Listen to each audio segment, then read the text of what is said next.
is Madame Simukoko. Okay, I will be brief actually because I want to appreciate the previous speakers. Very well articulated and everything on point.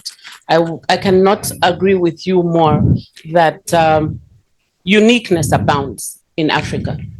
Each of our countries have got a unique aspect. Each of our countries have got something that we should bring to the table. And it's unfortunate, as has been pointed out by the previous speakers and the president of ATB, that we are lagging somehow. We are dragging our feet. We keep on talking and thinking and planning and strategizing. When are we acting? When are we going to act on these brilliant plans? I've been on various fora, and every time people will say, brilliant plans, Africans, you come up with the best papers. When are we implementing these best papers? Are we going to end at planning and talking and strategizing while others implement? We can't carry on like that.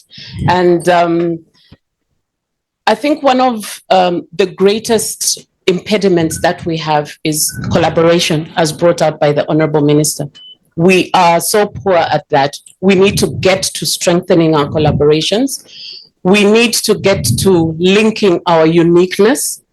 There's nothing that stops me from collaborating with my brothers and sisters in Egypt who have an amazing ancient wonder with my natural wonder in Zambia, the Victoria Falls. Sure. What stops us from connecting these two amazing wonders? Nothing really, apart from feet dragging, talking, and continuous, consistent planning. And I want to appreciate Afro-Exim and AFCA, the creation of AFCA, because this is a platform for us to improve our collaborations, to improve trade, to improve our partnerships, and to ease some of the issues that have plagued us over the years, over the decades, over the centuries. I want to just say that even as we project the uniqueness that we have, we should keep in mind that as a marketer, packaging is everything. How are we packaging ourselves? How are we presenting ourselves to the world? For me, if somebody comes to me and says, oh, Swiss chocolate is the best chocolate in the world, what about where it's coming from? What about the cocoa in Ghana?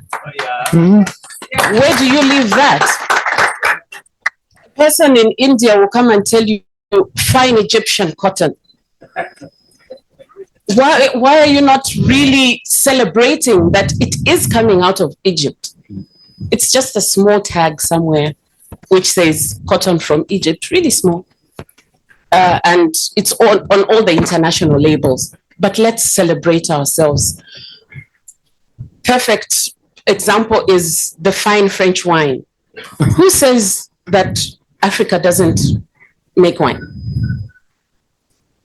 Fine wine, great vineyards, all spread all across Africa. So for me, it's about packaging.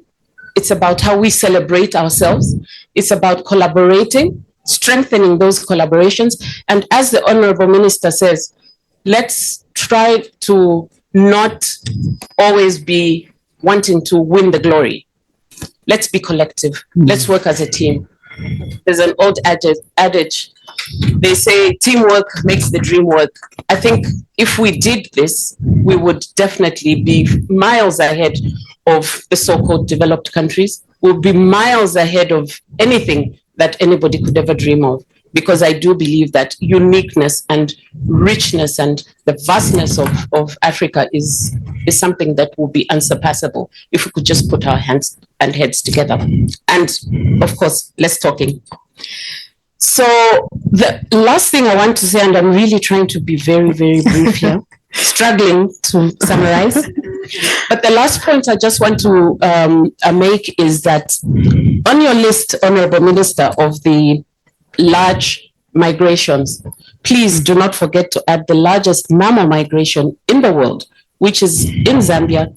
Bats migrate every year between October, mid-November to about from mid-October to about mid-November, every year, over 10 million bats migrate from Congo looking for fruit. These are fruit bats. They migrate every year from Congo to Zambia in the national park called Kasanka in the northern region. It's an amazing sight. I know we are thinking bats, creepy, but you will be amazed at how awestruck you will be by these mammals migrating and picking on the fruit. So for me, I'm glad to be on this platform, and of course we can interact more. I believe that the more technical aspects of what is sustainable tourism and what is each country doing in terms of trying to advance the issue of sustainable tourism is really critical. Zambia, for instance, has got a vast amount of waterfalls, 100 plus, 20 national parks, over 36 game management areas. And I believe that each country, if they put their minds to it and invest in these areas, we can make sure that the continent remains untouched, as natural as it should be, because there's nothing more breathtaking than an authentic experience. So we should strive to use these natural resources that we've been endowed with in a sustainable manner, so that the generations to come can also enjoy what we have. But we have to be smart about it. Development is great, yes, but we have to be smart and make sure that we preserve the authenticity of our natural resources. Jacinta, how did I do? I think you did very well. And I think you just broke